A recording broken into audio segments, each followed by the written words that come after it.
Hello there, welcome back to the Steel City Sports Podcast, and today we are doing our award show with the regular season wrapping up.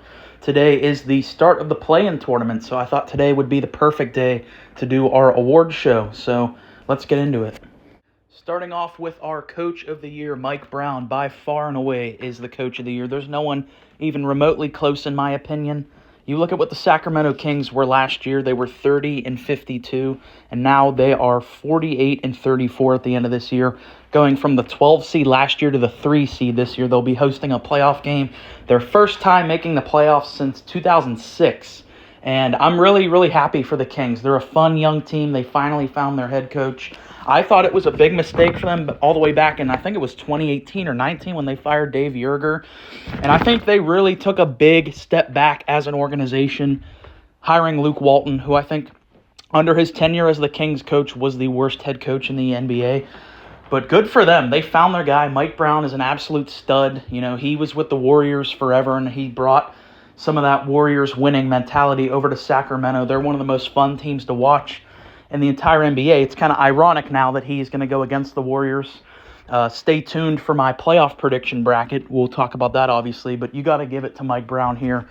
Good on him. I mean, what a year for the Kings. Up next, we have the most improved player of the year, and it is Lauri Markkanen, I think pretty comfortably. You look at what Lauri Markkanen jumped to.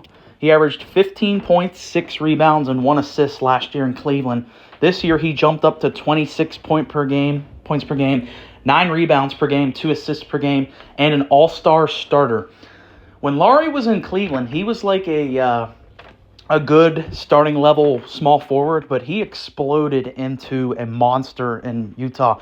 His potential was fully realized in Utah. You know, I don't know if everyone in the NBA community, but myself, I always kind of felt that there was something there with Lauri. He just had that untapped potential, and he was finally able to do that in Utah this year. And an interesting thing about the Lauri Markkanen situation is whenever the Donovan Mitchell trade happened, I thought that it was going to be the Colin Sexton show over there in Utah. You know, he was obviously in the trade with Markkanen for Donovan.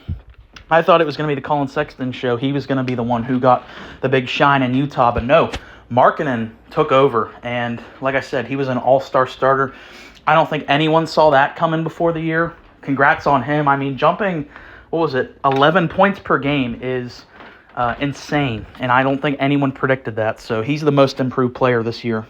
For our next award, we have the Rookie of the Year, Paolo Banchero. I think kind of ran away with this award early on even. I mean, Paolo Banchero came into the league and looked like he was already, a 5-year vet. He averaged 27-4 this year as a rookie.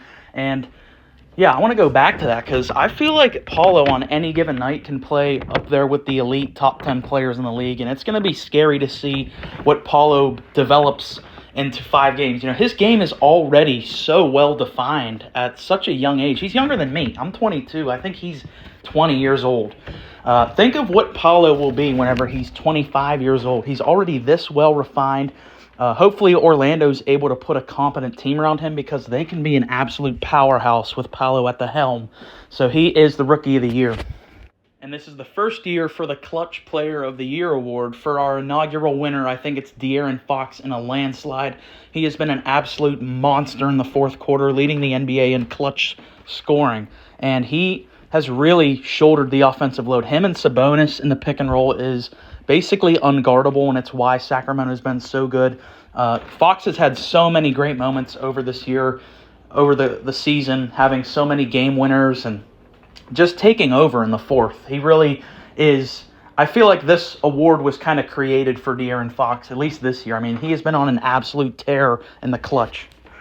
And next we have the Defensive Player of the Year. I think out of all the awards, this one is really the closest. I think it really comes down to Brook Lopez or Jaren Jackson Jr. If you want to go Brook Lopez, I'm not mad at you. I know he played more minutes than Jaren did this year, but I ultimately went with Jaren Jackson Jr. this year. He averaged 3 blocks per game. Obviously, that leads the league, and that is a historical year. There's only a few players in the history of the NBA that have recorded 3 blocks per game. I don't really think it's talked about enough how incredible he is, and also his impact on team defense as well. Whenever he's off the floor, Memphis is not a good defensive team. When he's on the floor, they're the best defensive team in the NBA. So I think Brook, he has the argument because he's played more than Jaren, but just on Jaren's impact and having 3 blocks per game for me makes him my Defensive Player of the Year. And for the most valuable player in the NBA, we have Joel Embiid. You guys do not understand how long I have waited to say this. Joel Embiid is one of my top 3 players in the NBA. At times, he is my favorite. It kind of switches around. It's Steph, Harden, and Embiid. And on any given day, it can kind of shift around because I just love them all so much. And to see Joel Embiid finally win this award. I've been arguing with people on Instagram and YouTube for 3 years now, saying that he is the best center in the league. And it's not even really that close over Nikola Jokic. The fact that Jokic won the back-to-back MVPs, everyone kind of closed the door on the debate. And it looked like he was going to win 3 in a row. And I was really going to cry, honestly, because I'd had enough of the Jokic stuff. Finally, Joel is going to win his first MVP award and cement himself as the best center in the NBA this year. Has been the best player in the NBA, the most dominant player on both sides of the floor, averaging 33 points per game, 10 rebounds, and 4 assists, leading Philly to 54 wins. They are the 3 seed. It's honestly a little emotional. I don't want to, come off as a fanboy here, but like I said, I've been going to bat for Embiid for 2 or 3 years now, really trying to open people's minds to why I think Embiid is the best center in the NBA. And finally to have that validated, I'm so happy for Joel and hope he has some playoff success this year, him and Harden. But that is it for my NBA awards. Stay tuned because we're going to be doing playoff predictions all throughout this week. We got a lot of content coming. I still am doing my NFL divisions predictions as well. So stay tuned for that. And again, let me know any video ideas you want to see me do, any lists or rankings, whether it's football or basketball. Thanks for listening. See ya.